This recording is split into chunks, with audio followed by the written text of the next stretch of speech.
الحمد لله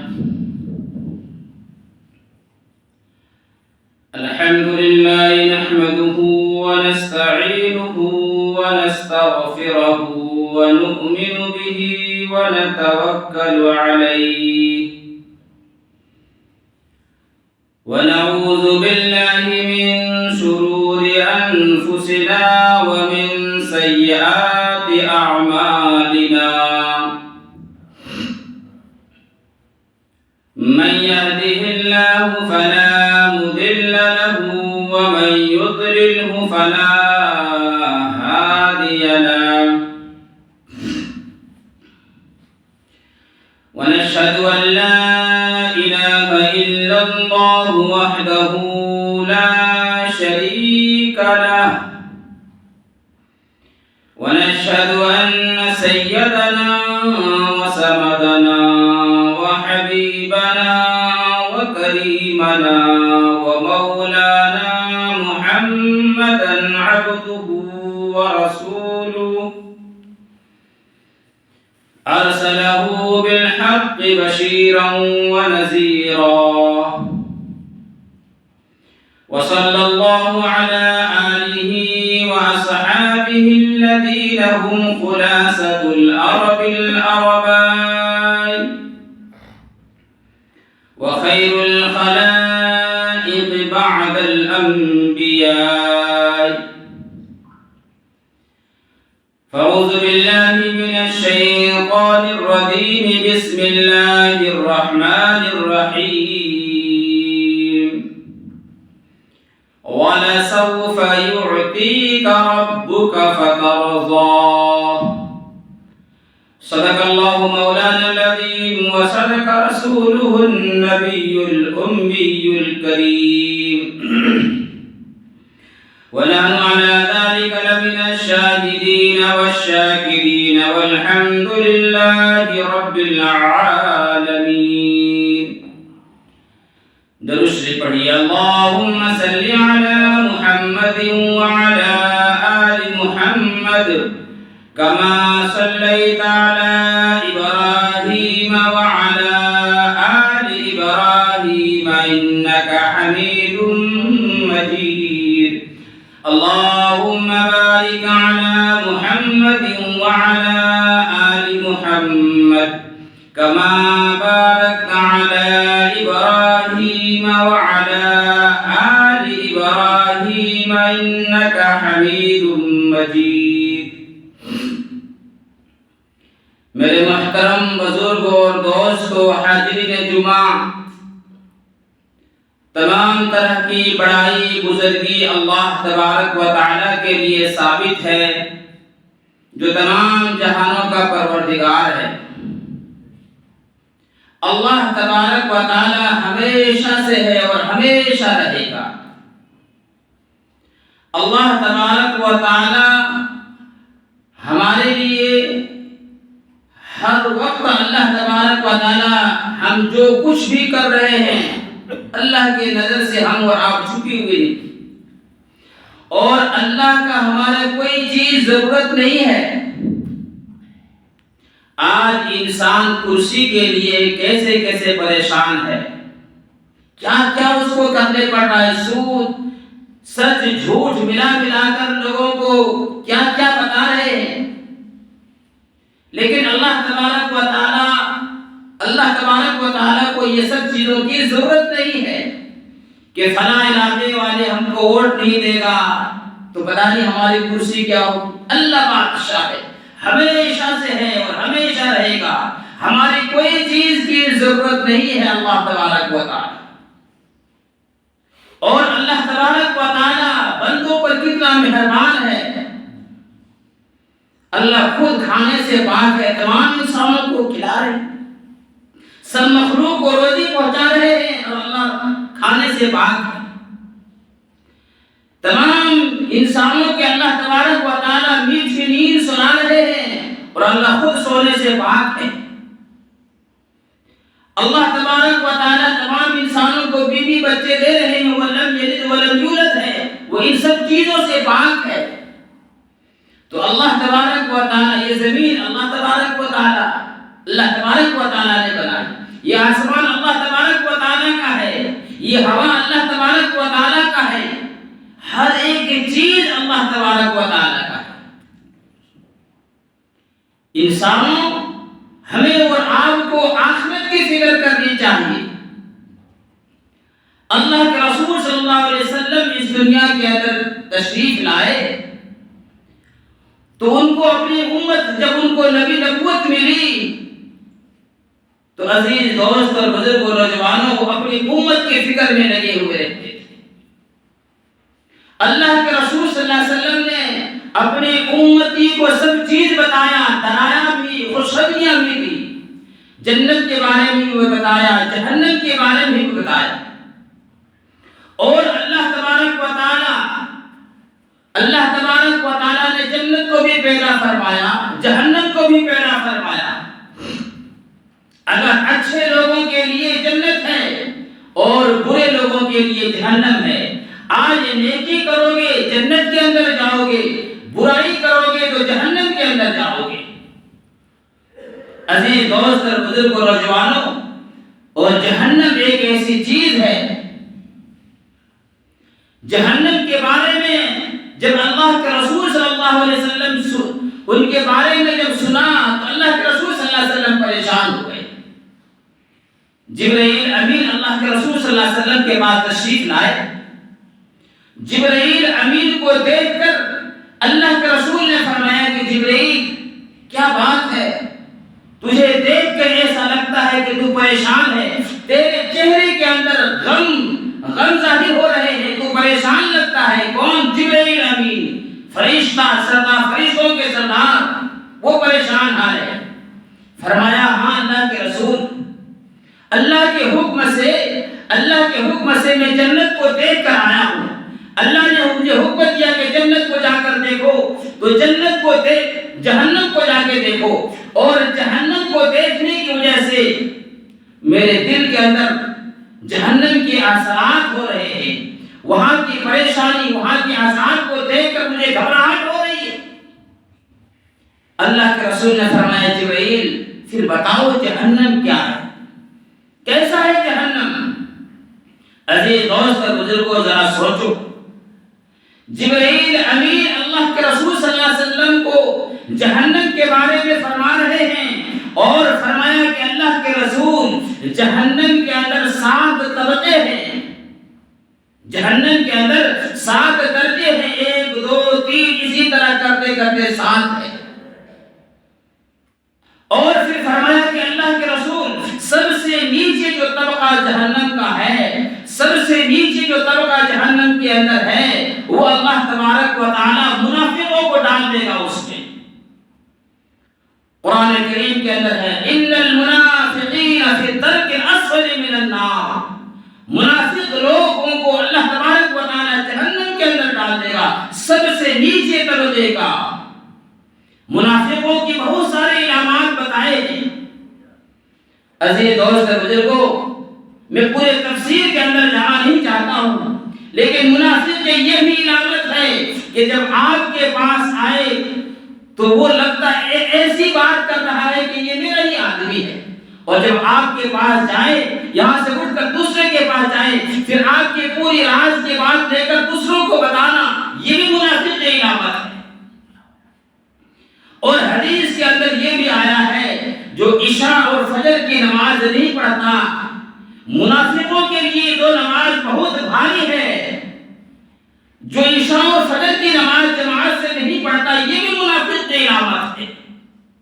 ذرا سوچو، جو فجر اور عشاء کی نماز نہ پڑھنا منافق کی علامت ہے، جو پوری زندگی کیا کہ نمازوں سے صاف ہو رہے ہیں، کوئی نماز نہیں پڑھ رہا ہے، وہ منافق کا کون سے سینئر ہوگا؟ ذرا خود فیصلہ کرو۔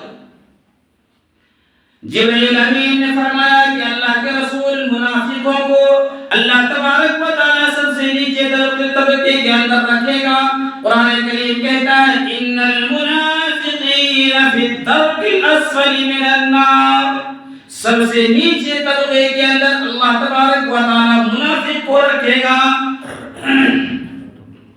عزیز دوستو بزرگوں، پھر اللہ کے رسول جبرائیل امین کہتے ہیں اللہ کے رسول اس کے بعد جو جہنم ہے، جو چھٹے درجے کا جہنم ہے، اللہ تبارک و تعالیٰ وہ مشرکوں کو اس پر ڈال دے گا۔ اس کے بعد جو جہنم ہے، آگ کی چاند اور سورج کی پوجا کرنے والوں کو اللہ تبارک و تعالیٰ اس کے اندر ڈالے گا۔ آج بھی دنیا کے اندر یہ سورج اور چاند کی پرستش کرنے والا مل جائے گا۔ فرمایا اس کے بعد جو جہنم ہے وہ آگ کی پوجا کرنے والوں کے لیے اللہ تبارک و تعالیٰ آگ کا جو پوجا کرتا ہے اس کو اس میں ڈال دے گا۔ اس کے بعد جو جہنم ہے اس میں اللہ تبارک و تعالیٰ یہودیوں کو رکھے گا، یہودیوں کو ڈالے گا۔ اس کے بعد جو جہنم ہے اس میں جو دوسرے درجے کا جو جہنم ہے اس میں اللہ تبارک و تعالیٰ عیسائی کو ڈالے گا۔ اتنا کہہ کر جبرائیل امین خاموش ہو گئے۔ اتنا کہنا تھا کہ جبرائیل امین خاموش ہو گئے۔ فرمایا اللہ کے رسول نے فرمایا جبرائیل بتاؤ تو صحیح پہلے درجے میں کون رہے گا؟ ابھی ایک تو باقی ہے نا، پہلے درجے میں کون رہے گا؟ عزیز دوست بزرگوں، غمزدہ جبرائیل امین پریشانی کے عالم میں اللہ کے رسول کے سامنے کہتا ہے کہ اللہ کے رسول سب سے پہلے جو جہنم کا جو درجہ ہے اس میں آپ کی گناہگار امتی کو ڈال دے گا۔ آپ کی گناہگار امتی کو جہنم کے اندر ڈالے گا۔ اتنا سننا تھا عزیز دوست بزرگوں، اللہ کے رسول پریشان ہو گئے۔ میری امت بھی جہنم کے اندر جائے گی؟ عزیز دوست بزرگوں، اتنا سننا تھا کہ اللہ کے رسول صلی اللہ علیہ وسلم دعا کے لیے ہاتھ اٹھائے، رونے لگے، سجدے کرنے لگے۔ نماز پڑھاتا ہے مسجد نبوی کے اندر اور حجرے کے اندر تشریف لے جاتا ہے، کسی سے کوئی بات نہیں کرتا، نماز پڑھاتا ہے، پھر حجرے کے اندر جا کر اللہ تبارک و تعالیٰ کے سامنے آہوزاری اور رونا اور اپنی امتی کرنے لگتا ہے۔ اللہ کے سامنے اپنی امتوں کو معاف، یا اللہ میرے گناہگار امتی کو معاف کر دے، میرے گناہگار امتی کو معاف کر دے۔ اللہ تبارک و تعالیٰ سے دعا کرنے لگتا ہے۔ اسی طرح 3 دن گزر جاتا ہے، نماز پڑھاتا ہے، مسجد نبوی کے اندر حجرے کے اندر تشریف لے جاتے ہیں، گھر میں تشریف نہیں لے کر جاتا۔ سب پریشان ہیں کہ کیا بات ہے، کہ کیا ہو گیا اللہ کے رسول کو۔ جب 3 دن گزر جاتے ہیں، صحابہ بھی پریشان، سیدنا صدیق اکبر رضی اللہ تعالیٰ عنہ برداشت نہیں کر پائے اور دروازے پر جا کر سلام عرض کرتا ہے، السلام علیکم لبیک یا رسول اللہ، میں دروازے پر حاضر ہوں۔ لیکن اندر سے کچھ بھی آواز نہیں، اندر سے کوئی آواز نہیں آتی ہے۔ 3 مرتبہ سلام کیا اور جب وہاں سے کوئی جواب نہ ملا، ابوبکر صدیق رضی اللہ تعالیٰ عنہ وہاں سے چل دیے اور اس کے بعد کچھ دور گئے، حضرت عمر رضی اللہ تعالیٰ عنہ سے ملاقات ہوئی اور فرمایا کہ عمر، نہ جانے کہ اللہ کے رسول صلی اللہ علیہ وسلم کو کیا ہو گیا، آج 3 دن گزر گیا ہے کہ اللہ کے رسول صلی اللہ علیہ وسلم پریشان ہے، نماز پڑھاتا ہے اور حجرے کے اندر چلا جاتا ہے، کیا بات ہے؟ میں کیا دروازے پر لیکن دروازہ کھلا نہیں، ہو سکتا ہے کہ آپ جانے کے بعد دروازہ کھول دیں، آپ جائیے اور دروازہ کھلوائیے۔ لیکن حضرت عمر رضی اللہ تعالیٰ عنہ تشریف لاتے ہیں اور آواز سے سلام کرتے ہیں، لیکن کوئی جواب نہیں آیا۔ اندر اللہ کے رسول ہیں لیکن کوئی جواب نہیں آیا۔ نوجوانوں، اس کے بعد جب یہ دونوں حضرات پریشان ہیں، رو رہے ہیں، غمزدہ ہیں، پریشان ہیں کہ نہ جانے کیا بات ہے، کیوں اللہ کے رسول پریشان ہے۔ عزیز دوست اور بزرگوں، یہ دونوں حضرات چلتے ہیں۔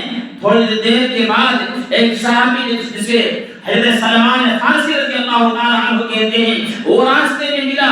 حضرت عمر رضی اللہ تعالیٰ عنہ کہتے ہیں کہ اے سلمان فارسی، اللہ کے رسول صلی اللہ علیہ وسلم نے فرمایا کہ سلمان اہل بیت میں سے ہے، ہم نے کیا، اللہ کے رسول نے دروازہ نہیں کھولا، ہو سکتا ہے آپ جانے کے سے دروازہ کھول دیں، جاؤ جا کر دروازہ کھلواؤ۔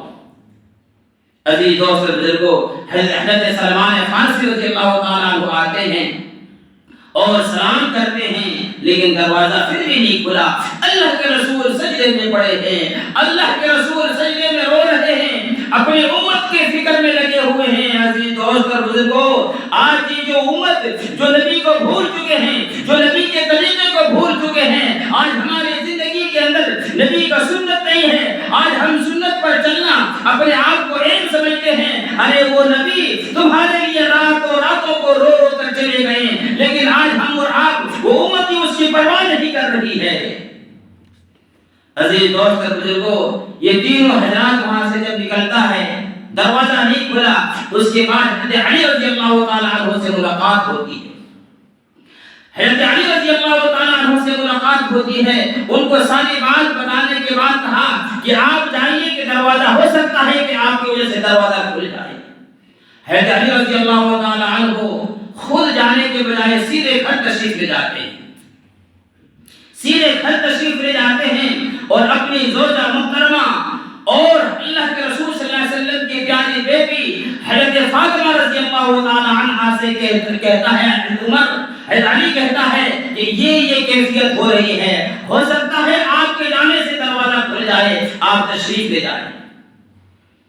عزیز دوست بزرگوں، اللہ کے رسول سے محبت حضرت فاطمہ رضی اللہ تعالیٰ عنہ اتنی تھی، حضرت علی رضی اللہ تعالیٰ عنہ فرماتے ہیں کہ اللہ کے رسول صلی اللہ علیہ وسلم جب دنیا سے تشریف لے گئے، انتقال کر گئے، اس کے بعد 6 مہینہ زندہ رہی کون؟ حضرت فاطمہ رضی اللہ تعالیٰ عنہ، کبھی مسکرائی نہیں، کیسے تکلیف ہوگی۔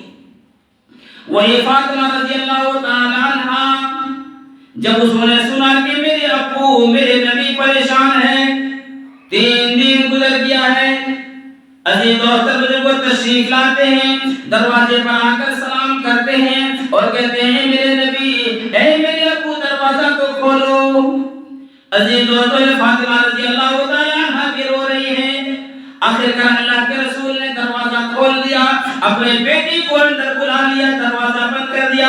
حضرت فاطمہ نے جب اللہ کے رسول کے چہرے کو دیکھا تو آنسوؤں سے بھرے ہوئے ہیں، فرمایا کہ اللہ کے نبی کیا بات ہے؟ اے اللہ کے نبی، اے میرے ابو کیوں پریشان ہیں؟ سارا صحابہ پریشان ہے، 3 دن سے آپ تنہائی اختیار کر لیے ہیں، کیا بات ہے؟ فرمایا میری بیٹی بیٹھو تم یہاں۔ عزیز دوست بزرگوں، پھر اللہ کے رسول صلی اللہ علیہ وسلم نے یہ فاطمہ کے سامنے یہ ساری باتیں بتائی کہ جہنم کے اندر اللہ تبارک و تعالی میری گنہگار امتی کو ڈال دے گا، میں اس کی فکر میں لگا ہوں۔ اور اتنا کہہ کے عزیز دوست بزرگوں، پھر اللہ کے رسول سجدے میں اور رو رہے ہیں اور پھر اتنا رویا کہ اللہ تبارک و تعالی نے جبرائیل امین کو بھیجا اور کہا کہ میرے نبی کو بتا دو وَلَا سَوْفَ يُعْطِيكَ رَبُّكَ فَتَرْضَىٰ، اے میرے نبی اللہ تعالیٰ آپ کو اتنا دے گا کہ آپ راضی ہو جائیں گے، آپ خوش ہو جائیں گے۔ اللہ کے رسول صلی اللہ علیہ وسلم جب جہنم کی بات کو سنا، اللہ کے رسول بھی پریشان ہو گئے۔ آج ہم اور آپ اس بات کو سنتے ہیں لیکن ہمیں یقین نہیں۔ یاد رکھیے عزیز دوست بزرگوں، الذین یؤمنون بالغیب ویقیمون الصلاۃ، اگر ہمیں اور آپ کو غیب کی باتوں پر ایمان رکھنا ضروری ہے۔ ہم نے اللہ کو نہیں دیکھا ہے لیکن ہمیں یقین ہے، ہم اس پر ایمان رکھتے ہیں کہ اللہ ہے۔ ہم نے جنت کو نہیں دیکھا ہے لیکن ہمیں یقین ہے، ہمارا ایمان ہے کہ جنت بھی ہے۔ ہم نے جہنم کو بھی نہیں دیکھا ہے لیکن ہمیں یقین ہے اور اس پر ایمان رکھنے پڑے گا آپ کو کہ جہنم میں ہے، اور برے کام کرنے والا جہنم اور نیکی کام کرنے والا جنت کے اندر جائے گا۔ عزیز دوست بزرگوں، آج ہم اور آپ جہنم کی سنتے ہیں لیکن کوئی سمجھتے نہیں۔ حدیث کے اندر آیا ہے عزیز دوستو، جہنم کے اندر جب انسانوں کو ڈال دیا جائے گا، جہنم کے اندر ڈال دیا جائے گا، ایک جہنمی یہ جو دانت کے لاسٹ میں جو ہوتے ہیں جس کو داڑھ بولتے ہیں، اتنے وہ بڑا ہو جائے گا، ایسے وہ پھول جائے گا۔ ایک گھوڑا سوار اس گھوڑا سوار ہو کر اگر اس میں گھوڑا کو چلائے تو ایک دانت یہ دانت سے ایک سے لے کر دوسرے کونے تک جانے کے لیے اس کو 40 دن کی ضرورت ہے۔ ایک حدیث کے اندر آتا ہے کہ 70 سال کیا ہے 70 دن کی ضرورت ہے۔ عزیز دوست بزرگوں، ہمیں اور آپ کو اس کی پرواہ نہیں، ہمیں اور آپ کو جہنم کے بارے میں پرواہ نہیں۔ ایک حدیث حضرت انس بن مالک رضی اللہ تعالیٰ عنہ روایت کرتے ہیں، مسلم شریف کی حدیث ہے کہ جہنمیوں میں سے ایک آدمی کو اللہ تبارک و تعالیٰ لائے گا، جہنمیوں میں سے ایک آدمی کو لائے گا جو دنیا کے اندر وہ انسان بہت عیش و آرام اور سکون کے ساتھ زندگی گزاری ہوگی، جو تکلیف میں زندگی نہیں گزاری، عیش و آرام کے ساتھ زندگی گزاری ہوگی، ایسے شخص کو لایا جائے گا اور صرف جہنم کے اندر ایک گوتا لگایا جائے گا اور اس کو وہاں سے اٹھا لیا جائے گا۔ پھر اللہ تبارک و تعالیٰ اس سے پوچھے گا، اے آدم کی اولاد، اے آدم کی بیٹے، ذرا یہ بتاؤ کہ تم نے کبھی کوئی راحت، کبھی کوئی تکلیف، کوئی راحت دیکھی ہے؟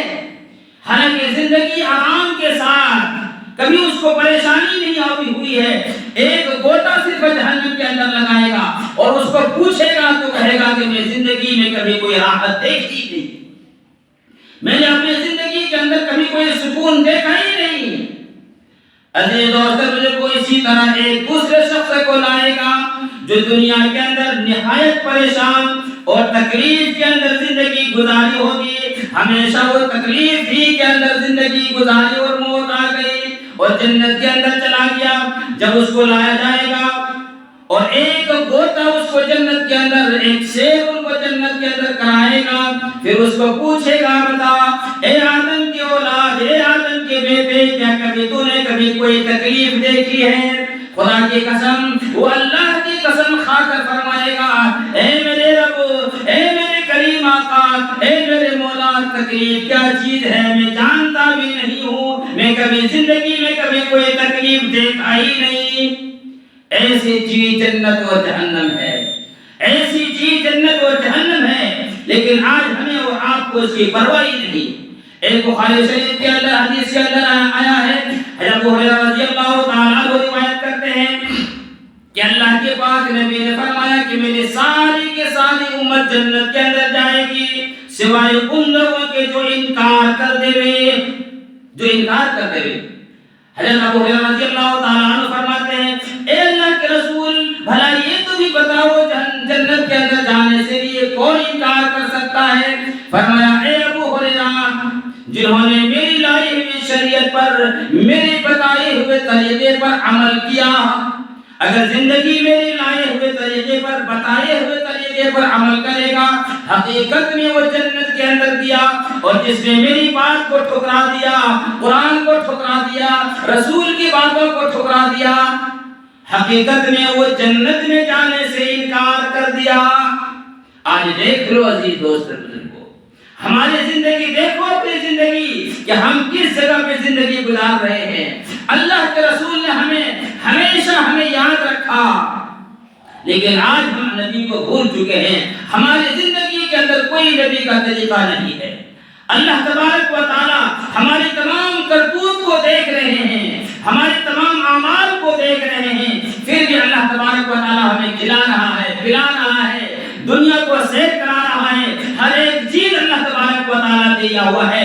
ورنہ یاد رکھو عزیز دوست بزرگو، اللہ تبارک و تعالیٰ کا وہ طاقت ہے، اللہ کو وہ قدرت ہے کہ یہ ہاتھ جب کوئی حرام کام کرے، اللہ کو طاقت ہے یہ ہاتھوں کو اللہ تبارک و تعالیٰ لولہا کر دیتے، یہ پاؤں جب حرام کی طرف چلتا ہے، اللہ کو طاقت ہے یہ ہمارے پاؤں کو بھی توڑ دیتا، آنکھ جب غلط دیکھتی ہے، ناجائز کوئی چیز دیکھتی ہے، اللہ کو طاقت ہے کہ ہمارے آنکھوں کی بینائی کو بھی ختم کر دے، کانوں نے غلط سنا، اللہ کو طاقت ہے، اللہ کو قدرت ہے کہ ہمارے کانوں کی بینائی سنوائی بھی ختم کر دے، یہ زبان جب کس غلط بولتی ہے، اللہ کو طاقت ہے ہمارے زبانوں کو بھی کھینچ لیتے، یہ پیٹ کے اندر جب حرام لقمہ کیا، اللہ کو طاقت ہے کہ ہمارے پیٹ کو بھی ختم کر دیتے، لیکن اللہ تبارک و تعالیٰ یہ تمام چیز کو دیکھ کر برداشت کر رہا ہے، اور سوچ اللہ تبارک و تعالیٰ کہہ رہا ہے، اے میرے بندے آ جاؤ، اب بھی وقت ہے، آ جاؤ، اب بھی وقت ہے، آ جاؤ میرے گھر کے اندر، آ جاؤ میرے سامنے اور توبہ استغفار کر لو۔ یاد رکھو عزیز دوست بزرگو، ہم اور آپ گناہ کر رہے ہیں، اللہ دیکھ رہا ہے، پھر بھی برداشت کر رہا ہے، سب چیز اللہ تبارک و تعالیٰ کے علم میں ہے کہ کبھی تو میرا بندہ آئے گا، کبھی تو میرا بندہ آئے گا جو مجھ سے میرے سامنے توبہ کر لے گا، میرے سامنے استغفار استغفار کر لے گا میں اس کو بخش دوں گا, میں اس کو معاف کر دوں گا. یاد رکھو عزیز دوست بزرگوں, اگر ایسی زندگی گزار دیں توبہ کیے بغیر, ہم اور آپ گناہوں کے اندر ڈوبے ہوئے ہیں اور توبہ کیے بغیر اگر اس دنیا سے چلے جائیں گے سوائے افسوس کے کچھ بھی نہیں. جہنم کے اندر جب ڈال دے گا, خدا کی قسم حدیث کے اندر آتا ہے کہ ایک انسان چلائے گا ربنا ربنا, اے اللہ معاف کر دے, مجھ پہ رحم کر دے. 70 سال تک چلاتے رہے گا ربنا ربنا. اللہ کہے گا چپ ہو جا, بکواس مت کر, یہاں تجھے بولنے کی ضرورت نہیں ہے. اور اس کو چلاتے چلاتے حدیث کے اندر آیا ہے کہ اس کی آواز گڑے کی آواز کی طرح ہو جائے گا کہ وہ ربنا کہنے کا وقت دنیا کے اندر تھا, وہ ربنا کہنے کا وقت دنیا کے اندر تھا, تم نے وہاں نہیں کیا, یہاں کہہ کر تمہیں کوئی فائدہ نہیں ہوگا. اس لیے نوجوانوں, اللہ تبارک و تعالی نے ساری چیز ہمیں عطا کی ہے. اللہ تبارک و تعالی نے جنت انسانوں کے لیے ہمیں اور آپ کے لیے بنایا ہے. ایک بات عرض کر دوں, جنت کے اندر جب انسان جنت کے اندر جائے گا, اعلان کرے گا ایک فرشتہ اعلان کرے گا اللہ کی طرف سے. اللہ کے رسول نے فرمایا, اے جنتیوں اب تم یہاں رہو, کبھی تم بیمار, ہمیشہ کے لیے تمہاری صحت ہے, کبھی تمہیں درد کیا کہیں, کبھی تم بیمار نہیں ہوگے, تم ہمیشہ کے لیے جوانی ہے, کبھی تمہارے اوپر بڑھاپا نہیں آئے گا. اور جو دنیا کے اندر تمہیں موت آ گئی وہ دوبارہ کبھی تم کو موت نہیں آئے گی. یہ سارے کے سارے چیزیں وہ تمہارے لیے ہے, تم جیسے چاہو ویسے اللہ تبارک و تعالیٰ تمہاری زندگی کو جنت کے اندر پورا کرے گا. اللہ تبارک و تعالیٰ سے دعا ہے اللہ رب العزت ہمیں اور آپ کو کہنے سننے سے زیادہ عمل کی توفیق عطا فرمائے.